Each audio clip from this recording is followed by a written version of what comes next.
नमस्कार।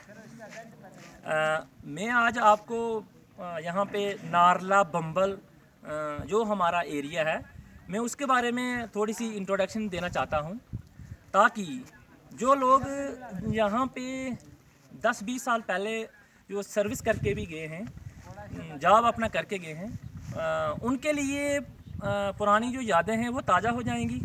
और जो अभी हमारे साथी हैं, तो जो नारला बम्बल के बारे में जानना भी चाहते हैं या आना भी चाहते हैं, तो उनके लिए भी ये हमारा एरिया के बारे में थोड़ी सी इंट्रोडक्शन हो जाएगी। तो मैं चाहूँगा, जहाँ पे हम खड़े हैं, तो ये मैं आपको बता देना चाहता हूँ कि ये जो आप बिल्डिंग देख रहे हैं, ये हमारी पंचायत घर नारला की बिल्डिंग है।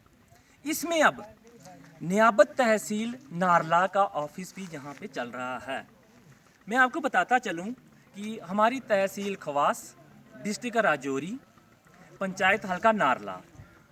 तो मैं पंचायत ये जो नारला है, इसमें मैं आपको एक चीज़ और बता देना चाहता हूँ कि नारला बम्बल नाम हमेशा के लिए लिया जाता है। तो नारला और बम्बल ये दो रेवेन्यू विलेज हैं पंचायत हल्का नारला में। तो मैं आपको अब बता देना चाहता हूँ कि ये जहाँ पे हमारी सेंट्रल प्लेस है नारला की। और इसके बाद मैं आपको बताऊँ कि ये जो हमारा यहाँ पे नारला में हायर सेकेंडरी स्कूल है, ये हमारा नारला का हायर सेकेंडरी स्कूल की बिल्डिंग है। और इसके साथ ही मैं दूसरे बता दूँ तो यहाँ पे एक सब सेंटर भी है नीचे। मैं आपको बताता चलूँ कि नारला में एक higher secondary school, 5 middle school, 7 primary school, हर वार्ड में एक स्कूल या 2 स्कूल हैं यहाँ पे। और 7 यहाँ पे नारला बम्बल में आंगनवाड़ी सेंटर्स हैं। इसके बाद मैं आपको बताता चलूँ कि अगर सामने मैं आपको बता दूं कि लास्ट यहाँ भी आपको दिखाई दे रहा हो, तो ये लास्ट बर्फ़ वाली जो पहाड़ियाँ हैं, ये पत्नी टॉप सन्नासर का एरिया है। एक चीज़ मैं आपको और बताता चलूँ कि यहाँ पे सामने ही रेलवे का, दुनिया का, एशिया का सबसे ऊंचा पुल यहाँ पे रेलवे का जो कौड़ी में बन रहा है, वो भी यहाँ पे हमारे सामने है।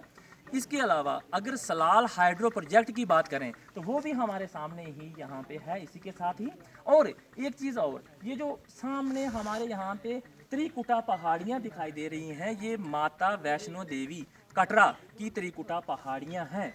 और मैं आपको एक चीज़ यहाँ पे और बताता चलूँ कि ये नारला बम्बल ये जो एरिया है, डिस्ट्रिक्ट राजौरी का लास्ट कॉर्नर है। इसके साथ अगर मैं बात करूँ ये पूरी रिज की, तो ये पूरी डिस्ट्रिक्ट रियासी की रिज है ये वाली। इसके साथ ही अगर मैं बताता चलूँ, तो इस साइड पे अगर मैं बताऊँ, तो ये सामने ये पहाड़ियाँ जो हैं, ये पूरी रियासी की दिखाई दे रही हैं। इसके साथ ही ये हमारा नॉर्थ की तरफ अगर हम चलें, बर्फ़ वाली जो पहाड़ियाँ दिखाई दे रही हैं, ये पहाड़ी चसाना से पीछे, अगर हम कौंसर नाग यात्रा की बात करें, तो पहाड़ी के पीछे कौंसर नाग आता है जो शोपियां डिस्ट्रिक्ट में है वहाँ पे। तो इसके साथ ही मैं आपको यहाँ पे एक और चीज़ बता दूँ कि सामने पहाड़ी है, यहाँ पे एक परान कोट का एरिया है, जहाँ पे 98 में बहुत ही बड़ा एक कांड हुआ था, जो मिलिटेंसी कांड, जिसमें 28 हिंदू की निर्मम हत्या की गई थी। तो यहाँ से लोगों ने यहाँ पे माइग्रेशन होकर तलवाड़ा, पौनी और रणसुख कैंप में रह रहे हैं। इसके बाद मैं बात करूँ इस एरिए की, तो ये हमारा ये जो राजौरी का लास्ट कॉर्नर है। अगर हम बात करें इस साइड साउथ वाले एरिए की, तो साउथ में मैं आपको बताता चलूँ कि यहाँ पे ये जो लास्ट पहाड़ी है, इसके बैक साइड पे हमारा एक धाम है, शिव धाम, जिसका नाम है शिव खोड़ी। ये बहुत ही प्रसिद्ध धाम है। यहाँ पे आजकल हर दिन 50 से 60 हज़ार यात्रु यहाँ पे श्रद्धालु हर दिन यहाँ पे दर्शन करने आ रहे हैं। अब मैं बात करूँ अगर अपने वेस्ट की तरफ पीछे, तो यहाँ पे एक बहुत ही पुराना प्रसिद्ध मंदिर है, धंगली माता मंदिर, जो कि काली माता का ही दूसरा नाम है धंगली माता। मैं आपको बताता चलूँ कि धंगली माता जो है, यहाँ पे जो देवदार की लकड़ी की जो मूर्तियाँ हैं, कहा जाता है कि ये जहाँ पे खुद चल के आई थी, ये किसी ने बनाई नहीं हुई है, किसी ने रखी नहीं हुई है, ये खुद चल के यहाँ पे आई हैं। और जो भी भक्त श्रद्धालु यहाँ पे अपनी श्रद्धा के साथ आता है तो उनकी मनोकामना जो है यहाँ पे पूर्ण होती हैं। आगे मैं आपको बताता चलूँ कि यहाँ पे 2000 में जब पंचायती इलेक्शन हुआ तो यहाँ पे जगमोहन सिंह जम्वाल यहाँ के नारला के सरपंच चुने गए। इसके बाद 2012 में जब यहाँ पे पंचायती इलेक्शन हुआ तो यहाँ पे अब्दुल रहमान सरपंच यहाँ पे चुने गए। उसके बाद 2018 में पंचायती इलेक्शन में जब यहाँ पे पंचायत रिजर्व हुई एसटी और लेडीज़ के लिए यहाँ पे रिजर्वेशन थी, तो यहाँ पे अब परवीन अख्तर जो है नारला के सरपंच काम कर रहे हैं और नायब सरपंच अब मास्टर जगदीश जी यहाँ पे काम कर रहे हैं।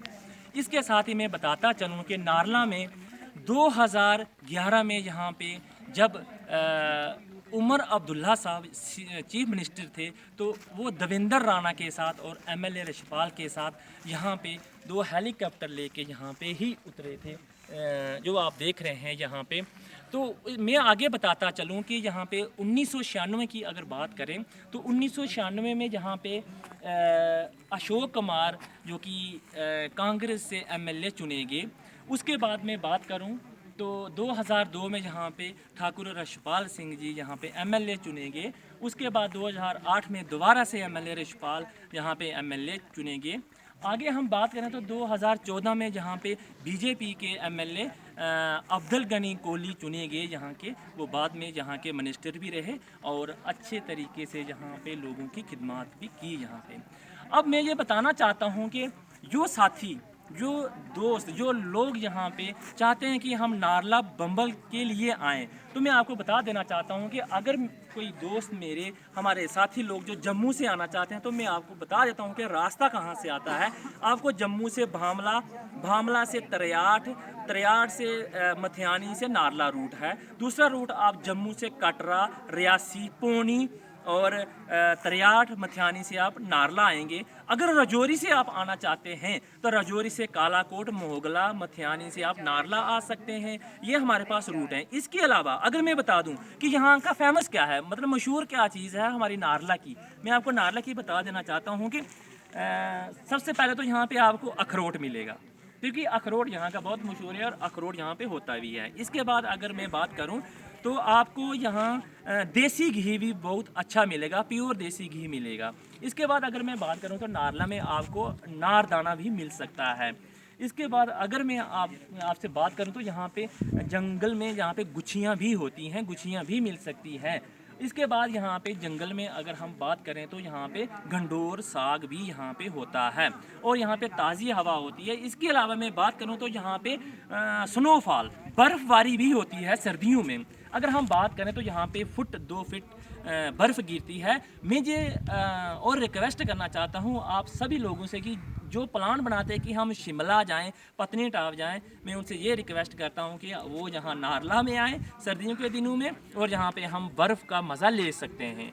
और यहाँ पे गर्मियों की बात करें तो तापमान यहाँ पे 20 डिग्री से ऊपर नहीं जाता है। यहाँ पे पंखा लगाने की भी गर्मी में ज़रूरत नहीं होती है, हम फ्रिज भी नहीं लगाते, ठंडा पानी वैसे हमें चश्मे का मिल जाता है। मैं ये इंट्रोडक्शन अपने नारला बम्बल की मैं ये इसलिए दे रहा हूँ कि ये इतनी खूबसूरत सी जगह है यहाँ पे नारला में, जहाँ पे हम रह रहे हैं। और ये मैंने ज़रूरी समझा कि मैं अपने एरिया की अगर आज सोशल मीडिया है तो सोशल मीडिया के द्वारा ही मैं आपको अपने घर बैठे हुए ही यहाँ से आपको जानकारी मिल जाएगी। धन्यवाद।